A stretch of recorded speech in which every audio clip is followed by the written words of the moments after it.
Türkiye'nin 2 gündür konuştuğu cani önce yakın arkadaşını öldürdü. Onu durdurup kimlik soran iki polisi de vurup kaçmaya çalıştı. Bir gün içerisinde aralarında kendi aile üyelerinin de olduğu 3 kişiyi öldürdü. 4 kişi ise yaraladı. Ve yakalandığında söylediği tek şey vardı: hiçbirini ben yapmadım. Hepsini Hannas Cin kabilesi öldürdü.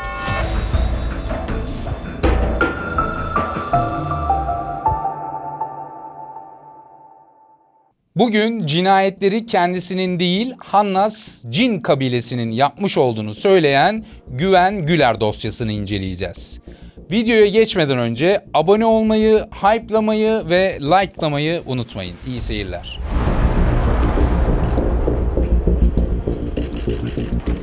Güven Güler olay sırasında 32 yaşında ve ağır bir madde kullanımı ve sabıkalı suç kaydı var açıkçası kendisinin. Ve Güven Güler aslında hikayesini şaşırtıcı yapan işlediği cinayetlerden sonra yaptığı açıklamalar.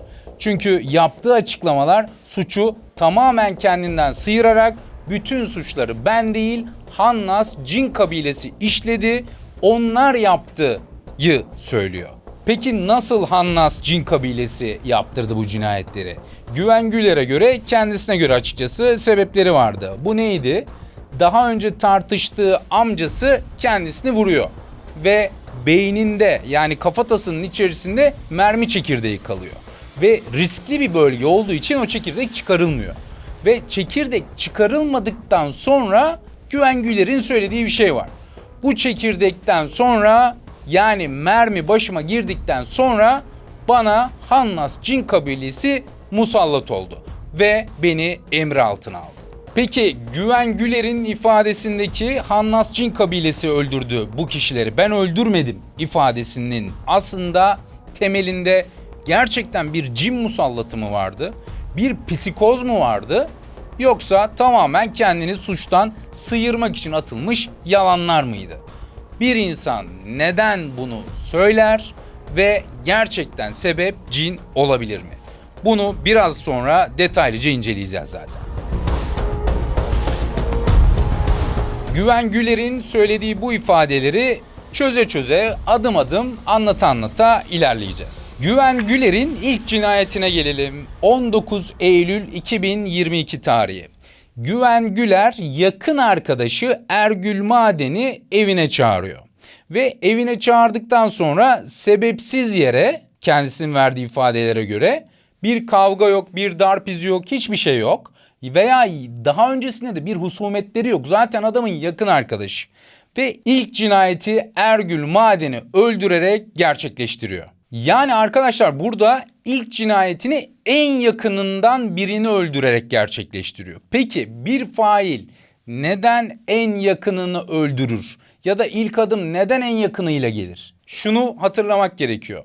En yakınımız dediğimiz kişiler aslında en çok hayatta canımızı yakanlar olmuştur belki de.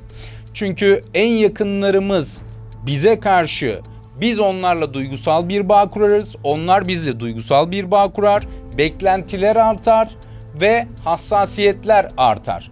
Ve bu ikisi arttığında ortaya kırılganlık çıkar. Kırılganlık artar ama karşı tarafa da açıkçası bir yatırım yaptığımız için onun karşısında savunmasız kalırız. Çünkü ona güveniriz. Yani bir güven vardır. Dolayısıyla bu kişi failin yanında kendisini rahat hisseder ve tüm savunma bariyerlerini indirir. Savunma bariyerini indirdiği anda da zaten fail için harekete geçmek çok daha kolay olacaktır. Özellikle bir kişide ağır madde kullanımı varsa paranoid düşünceler had safhaya çıkar. Halüsinasyonlar görür, hezeyanlar yaşar ve artık o kişi kendi olmaktan sıyrılmıştır. Ve bırakın en yakın arkadaşını, annesi bile ona bir düşman gibi görünebilir ve onu katletmek ister. Peki biz bu örneği başka nerede görmüştük?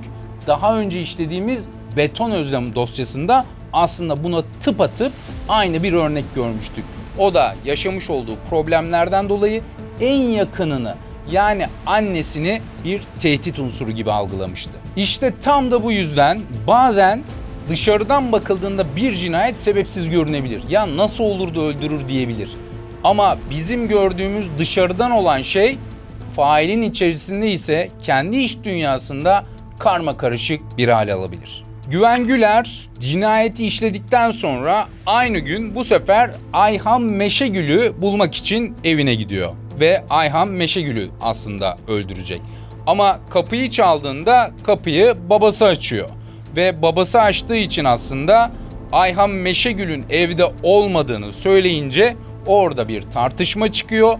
Ve bu sefer Güven Güler karşısına çıkan ilk kişi olan Ayhan Meşegül yerine babası Celal Meşegül'ü öldürüyor. Peki fail neden Ayhan Meşegül'ü öldürmeye giderken babasını gördü ve babasını öldürdü? Yani aslında adamın işi Ayhan Meşegül'le. Neden babasını öldürdü? Arkadaşlar burada bakın en başta ne dedik? Bir ağır madde kullanımı var. Ve artık bu adam serseri mayın gibi. Önüne çıkanı saldırıyor. Önüne çıkanı öldürüyor. Önüne çıkana silahıyla ateş ediyor ya da bir şekilde ona zarar vermek istiyor.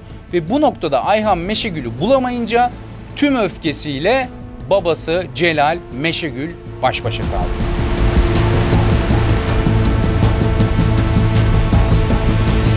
Ve son cinayeti Güllü Güler. Güllü Güler, Güven Güler'in yengesi. Ve aslında ilk kez aileden birine zarar vermeye başlıyor artık daha yakından. Yani saklanmak için yengesinin evine gidiyor ve diyor ki işte ben bir cinayet işledim, burada saklanmam lazım. Çünkü neden ona gidiyor? Güven Güler'i büyüten, daha çok onunla ilgilenen, onu sarıp sarmalayan, koruyan bir Güllü Güler. Dolayısıyla ona güveneceğini düşünüyor. Güveneceğini düşündüğü için Güllü Güler'in evine gidiyor. Ama Güllü Güler onun eve girmesine izin vermiyor. Ve izin vermediği için Güllü Güler'i orada katlediyor. Aynı evin içerisinde Sevim Tepe ve Adem Tepe adlı akrabalarını da ciddi biçimde yaralıyor. Bu kişileri yaraladıktan sonra hızla oradan ayrılıyor. Ve bir başka noktaya geçiyoruz. Bu sefer işin içine polisler de giriyor. Güven Güler kaçtıktan sonra yolda normal bir şekilde aslında saklandığını düşünerek ilerlerken polis çevirmesine takılıyor. Ve polis ondan kimlik istiyor. Polis ondan şüpheleniyor ve durduruyor. Ama Güven Güler bu durumdan rahatsız oluyor ve durmak istemiyor. Bir münakaşa çıkıyor ve münakaşa çıktıktan sonra da oradaki 2 polis memurunu ciddi biçimde yaralıyor. Ve arkadaşlar yakalandıktan sonra verdiği bir ifade var. Polislere ben ateş etmedim diyor. Onların polis olduğunu bilseydim ateş etmezdim. O an silahı elimden Hannas Cin kabilesi aldı ve onlar polise ateş etti diyor. Peki arkadaşlar failin kaçış sırasında polise ateş etmesi bize neyi gösteriyor? Kendisi tabii bunun cinler tarafından yapıldığını söylüyor ama bir de realite var. Bu tarafa baktığımızda aslında dediğim gibi serseri mayın gibi ve artık bu kişi panik halde, hayatta kalmak zorunda ve bir an önce kendisine tehdit olarak gördüğü yakalanmasının önündeki herkesi yok etmek istiyor. Ve polis o gün onun için en büyük tehditti. Polislerin vurulmasından sonra bu sefer Başakşehir tarafına gidiyor. Bir taksiye biniyor, taksiyle ilerliyor ve taksiciyi de tehdit ediyor. Seni öldürürüm diyor, işte seni yaşatmam diyor, sen benim kim olduğumu bilmiyorsun diyor. Benim arkam güçlü diyor. Arkası güçlü dediği belki de Hannas Cin kabilesi, bilemeyiz. Yani arkadaşlar aslında baktığımızda yakalanana kadar hep böyle izbe yerlerde, gizli yerlerde, kamerasız, tenha yerlerde saklanıyor. Peki bu bize yani aklı başında olduğunu gösteriyor mu bu kaçış hikayesi? Kaçış hikayelerinde 2 şeye bakmak lazım. Bir tanesi gerçekten planlı bir organizasyon içeriyor mu? Yani bunu planladı, programladı, her şeyi hesapladı ve o şekilde mi gidiyor? Bu eğer bu şekildeyse evet aklı başında diyebiliriz. Ama bir tarafta da paniğin eşlik ettiği alarm hali var. Yani panikle kişi ne yapacağını bilemez. O da kaçar. Ama ondan farkı yani planlı olandan farkı kendini ele verir. Nasıl ele verir?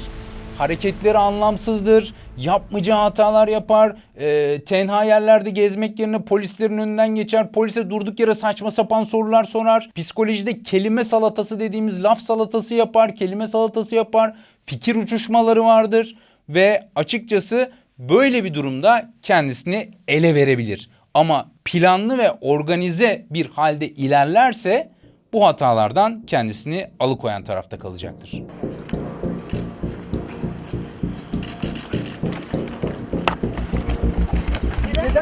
Kısa süre sonra Güven Güler yakalanıyor. Yani aynı gün aslında kısa süre dediğimiz. Aynı gün içerisinde kendisini ele veriyor. Ve yakalandıktan sonra bir ifadesi var. Beni yakalamasaydınız daha fazla kişiyi öldürecektim diyor. Ama bakın burada bir çelişki var. Daha önceki ifadelerinde vermiş olduğu polis kayıtlarında diyor ki cinayetlerin hiçbirini ben yapmadım diyor. Hepsini Hannas Cin kabilesi reisi yaptı diyor. Yani ama buradaki ifadesinde ise beni yakalamasaydınız ben daha çok kişi öldürecektim diyor. Burada da cinayetleri üstlenen bir taraf var. Yani ikircikli, çelişkili bir durum görüyoruz. Peki en başa döndüğümüzde gerçekten bu bir cin musallatı mıydı? Yani bu cinayetler ona cinler mi yaptırdı?